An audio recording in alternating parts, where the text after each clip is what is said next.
Hey guys, it's Brian. Welcome to Right on Red podcast, episode 10. I was so excited to get this going that I decided to get it going in the car. Wasn't even going to wait till I got back to the home studio. Nope. Because yesterday, the Democrats were so excited about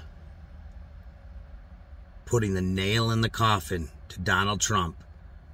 Because you know what that, I mean, come on, this is a joke of a committee that literally has a goal, and they are doing things around that goal rather than actually fact-finding, which is what they should be doing.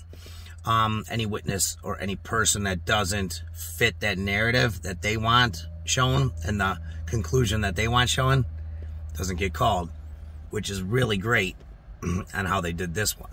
So they call this junior staffer yesterday that comes in.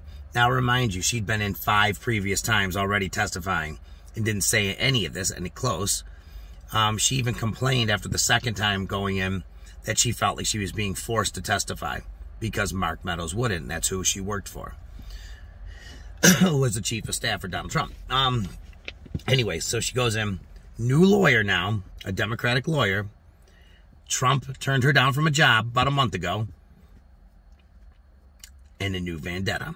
So she shows up with facts about every minute of that entire day on January 6th and before, even just saying. So she had people tell her stuff about every minute of that day. So she knew. I mean, we call that, they call that in the real courts. And in law school and in general, they call that hearsay. And most hearsay doesn't mean a damn thing in court. I mean, there are circumstances where it would, but not these circumstances. So she goes on about talking about how, Trump knew people were armed and he wanted them let in anyway. And then the explosive part, where the Democrats said, we got him. This is worse than Watergate. And she says that in the presidential limo or ride, whatever, the Beast, I guess it's called, that the 2 Secret Service agents, Bob Angel and the other guy, whatever his name was, are driving the car. They tell Trump, sir, we don't have enough resources. You can't go to the Capitol. We got to go back to the White. We're taking you back to the West Wing as the riot's starting and going. He said, I want to go to the Capitol, she says. Now, she says she heard that he then lunged. First he said, I'm the effing president. You listen to me. Yep. Pulled the card. And then he said, nothing other than bitch slap the Secret Service agent. Basically, that's what she said. Anyways, she said he grabs the wheel. Secret Service agent Bob Angel says, take your hand off the wheel, sir. You need to let go of the wheel. At that point, with his other hand, he lunges for Bob as clavicle, trying to choke him and get him. I mean, at this point, if anybody who was really there for the right reason in that room would have been laughing. Instead, you had Liz Cheney and them sitting there. Oh, my God. Wow. No. Keep going. Remember, keep going. And it was comical. So she says all that. And that was obviously the explosive part, that he attacked the Secret Service agent. So afterwards, she gets done. They all thank you for your patriotic duty. What you did today will be remembered for years to come. Miss, whatever the hell your name is, junior staffer lady. Anyways, Cassidy Hutchinson. Yeah, Cassidy Hutchinson. Remember it. Because MSNBC host, after that, told us that name will be in the history books. Our descendants are going to ask us where we were the day Cassidy Hutchinson testified about the insurrection. that she single-handedly has saved the democracy. Saved it. It was about to fall. It wasn't feeling well. It was going to die.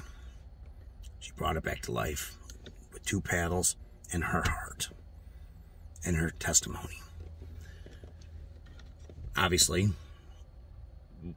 knowing that it wasn't true, everybody, including the Democrats, in deep down just knew this wasn't true. She said she heard this all, first of all. She wasn't there for any of it, really. Just heard all this from different people. Like, she sat there at her house like this, drinking a beer. People, one after another, came. Send the person in from 5:10 p.m. till 5:31 p.m. All right, what you got for me? Well, I heard this is what happened. And all right, send the next guy in, 5:31 to 6:08. It's like she had every minute down. Anyways, after that, MSNBC says that, and CNN says, we owe our democracy to Cassidy Hutchinson. She is a true hero. Wait a minute, we got something coming in. ABC News reports, NBC News. Wait, these aren't, this isn't Fox News. ABC News and NBC News must be something for us, right? She said something else. She probably said he actually picked up one of the White House staffers, body slammed him, right? It's got to be something good. No, they're reporting something else. Apparently, Bob Angel, whatever his name is, and the other Secret Service agent immediately have called the news stations and said, her testimony's garbage. Nothing like that even came close to happening. Trump never got physical, never touched anyone, never swore at him. It literally didn't happen. And they will testify to that under oath anytime, anywhere, as soon as tomorrow. So ABC and NBC even report this. And then Fox goes on board. And it's like you could see the wind come out of their sails as MSNBC hosts stand there. The worse than democracy guy is like, or worse than Watergate guy is like, this is. No, you're fucking kidding me. Are you serious? Fuck. Anyways, it's comical because, like, you knew it wasn't. Why? First of all, I sat there thinking, well, if this is true, they knew. I mean, obviously, they heard this testimony before they put her up there. They wouldn't have done that. They wouldn't have called the emergency testimony hearing. Why wouldn't they have had the Secret Service agents up there saying this, if that was the truth, right? Not somebody who heard something from somebody who says they heard somebody from something who was with the Secret Service. If that was the truth, you wouldn't. Come to find out today, nobody on that committee ever even contacted Bob or the other Secret Service agent. Nobody even contacted them to confirm it. Oh my, it's just, if this was any other committee, any other, real process of trying to get to the bottom of something, they'd be laughed out of here. They'd be fired from their job. They'd be a laughing stock of anywhere. And they are the laughing stock. Liz Cheney is a laughing stock of everywhere. Adam Kinzinger is a wild-eyed freak joke. And the rest of those, you got that one guy, whatever, Jamie Raskin or whatever his name is. I mean, the dude is a straight-up communist. His dad was a straight communist. I mean, like, you can go look it up. It's not something I'm making up. Adam Schiff, who has spent every second for 6 years now trying to find something on Donald Trump and has not been able to. Do you think something's going to pop up now, Adam? Do you? Wow, I'm making something right now. Cooking something up, so you'll see something. I mean, the dude's been caught manipulating evidence. The dude's been caught lying. He's been caught leaking information. He's been caught completely suppressing and hiding other information. Yet he's still out there. And he's somehow on this committee. He's like, ooh, listen. I mean, the guy is, I mean, if this guy was my rep, I couldn't even be in his congressional territory. I couldn't do it. This dude has done nothing for his constituents. They're like Congressman Schiff. Hey, can we talk to you for a minute? We have somebody. No. I'm doing something about Trump right now. I think I found something. Leave me alone. I'm not here to talk about anything for this, congressional district. I'm here to find something on this piece of shit Trump. Like, it's just a joke, dude. You're a joke, Schiff. Like, figure it out. So anyways, the bottom line is this lady lied. So it's nothing. The whole thing is garbage. The whole thing is garbage. It wasn't a bombshell. These people should literally be arrested for the way they're treating this committee and this investigation. It is the most unprofessional, complete sham witch hunt I've ever seen. They have literally sidestepped and pushed away every bit of information that says other than what they want to hear. And they've manipulated and made up evidence to support their stupid theory. Donald Trump did it. He gave a sign between the words this and this. Went like this. And that meant attack the Capitol. There were guys with machine guns swinging in from Blackhawks, and there was F-16s buzzing the building. This insurrection was like nothing we've ever seen before. Not since World War II when we stormed the beaches of Normandy. Like, it's like insane. I mean, these people are so stupid it hurts. Meanwhile, there's riots actually going on right now as we speak. And, car started. There's riots as we speak going on in cities across the United States for this Roe decision. No big deal. Violence is violence. Like, when the left doesn't get their way, and this is dead serious, we're going to get more into this. When the left doesn't get exactly what they want, when one decision doesn't go their way or something doesn't go their way, they believe that it's okay, that their cause is worthy of violence. It's okay. A real insurrection was taking place in Arizona 2 nights ago, where an angry mob full of people holding signs that said, we're an angry mob, literally kicking the windows of the the Capitol building, trying to get in when it was in session. The lawmakers were in session. They were kicking the windows, trying to break the windows. The police had to use tear gas. I mean, they were literally trying to get in there. Is that an insurrection? That's what they said it was. I mean, they said the Capitol building was, so I mean, that's got to be. It's the same exact thing, correct? Meanwhile, in Oregon and in Washington and New York and other cities, people were rioting in the streets, shooting fireworks at police officers. One guy was arrested for attempted murder of a police officer when he decided to use a homemade flamethrower to try to kill an officer. But you won't hear that on CNN or MSNBC. You won't hear any of that stuff. January 6th, that's what you'll hear. January 6th, and you'll hear these people are peaceful protesters that have a right to voice. Yeah, they do have a right if they're peaceful protesters. Absolutely. Just like the people that didn't go into the Capitol building had a right to be there, and you're still arresting some of them. That's all right. We're close. We're getting closer than ever. It's getting, every day is a day closer to where we, as Republicans, and the people we elect, so make sure you vote, because the people we elect are going to hold some people accountable. And I'm talking about this January 6th committee. They will be held accountable. They better be on notice to save every single one of their emails, every single one of their text messages, their phone calls, all their communication, because they need to be investigated completely, because this was done 100% illegally.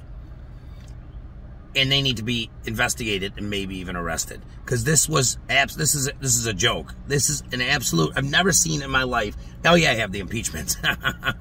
Those things were done just as poorly. But the Democrats can do anything they want, but not for long. And we're not going to play this nice guy. Oh well, you know what? What we need to do is just work together and not do anything crazy because, you know what, sometimes they'll have complete control. We don't want them to. No, they did. They already did that. We already did that. We said that once. And they got complete control, barely, with a 50-50 Senate and the lowest majority ever in the House. And they're acting like they should be able to fundamentally change this country. They're talking about, again, taking the filibuster away. AOC, we need to do that. We need to take the filibuster away. She doesn't even know what a filibuster is.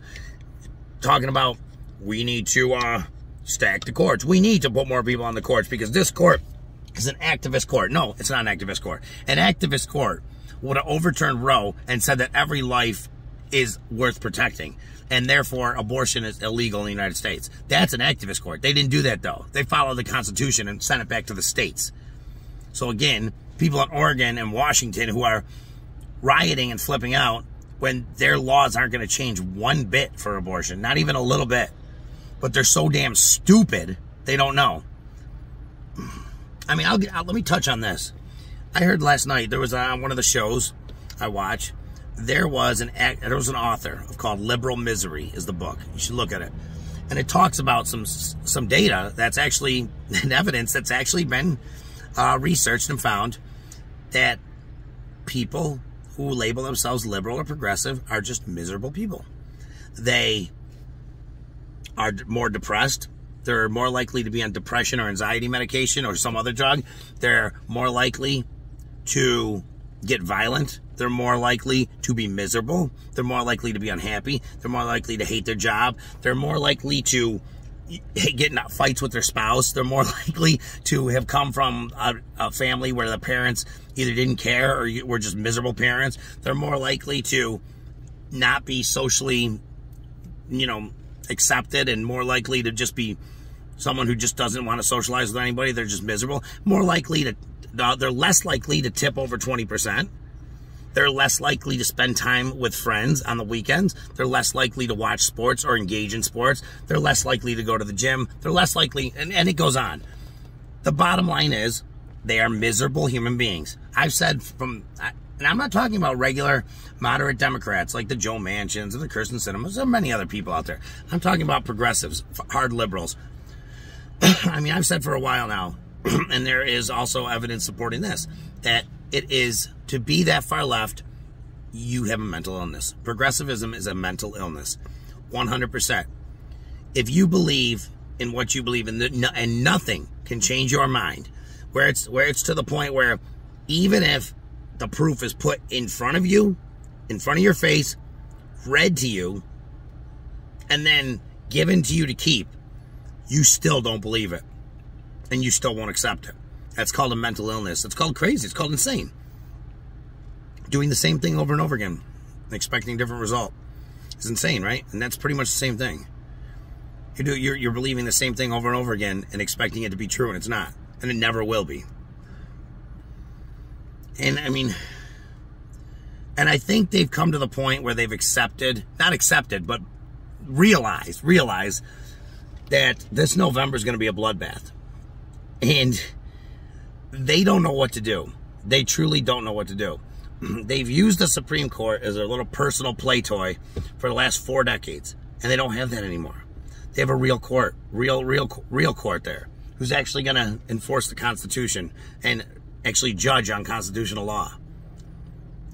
And they have a majority, but it's a 50-50 Senate with Supergirl Harris being the tiebreaker. She doesn't even know what a tiebreaker is. She just wanders in there and does what she's told. And then you got barely a majority in the House, and Republicans are stopping us from doing it. You have the majority, you morons. Republicans can't stop you. Your own party is stopping you. The Joe Manchin, you can't even get 50 votes. So don't get mad at the Republicans. Get mad at yourselves. Like I always say, there's a larger gap between AOC and Joe Manchin than there is between Joe Manchin and Republicans. They are so far out there, the progressives. They're so far insane that they are lost to the world. And they know that their time's coming to an end in November. And they can't stand it. They had this little bit of control. They got a taste of power. They want you wearing a mask right now. They want everyone to mask up. You ask them why, they're going to say, we don't know, but we want you to mask up. They want kids to get vaccines for everything. They want kids to get vaccines for poison ivy, for the common cold. They want kids to inject soda pop into their arm so they don't get sugar highs. They think it's going to work. They literally want control of every aspect of our lives. They want to shut down schools and shut down places again. Ask them why. They say, because you never know. We're just, you know, we're being careful. We're being proactive instead of reactive this time, because you never know when that next one's coming. Yep. They're a mess, but they've realized it. They realized it's all over but the crying. So let's ride this out. Like I said, we need to talk to everybody. Tell everyone to vote. Vote Row B here in Rochester. Vote Row B, which is all Republican. We need to vote. Local, state, federal level. We need to talk to people, explain why. Get your facts right. Get research. Understand why the left, why the progressive policies have done what they've done. Made our country a joke right now. Talk to people about how the left border policy just killed 51 migrants. Yes, the president of Mexico just said this is the United States' fault, and he is absolutely right. Research it. Research the border policy here. Research Biden's foreign policy and how it got 13 servicemen killed. Research how his energy policies and economic policies of massive regulations have crushed our gas industry and our prices, rose our prices. Oh, he doesn't set the gas price. No, he doesn't wake up and turn a dial.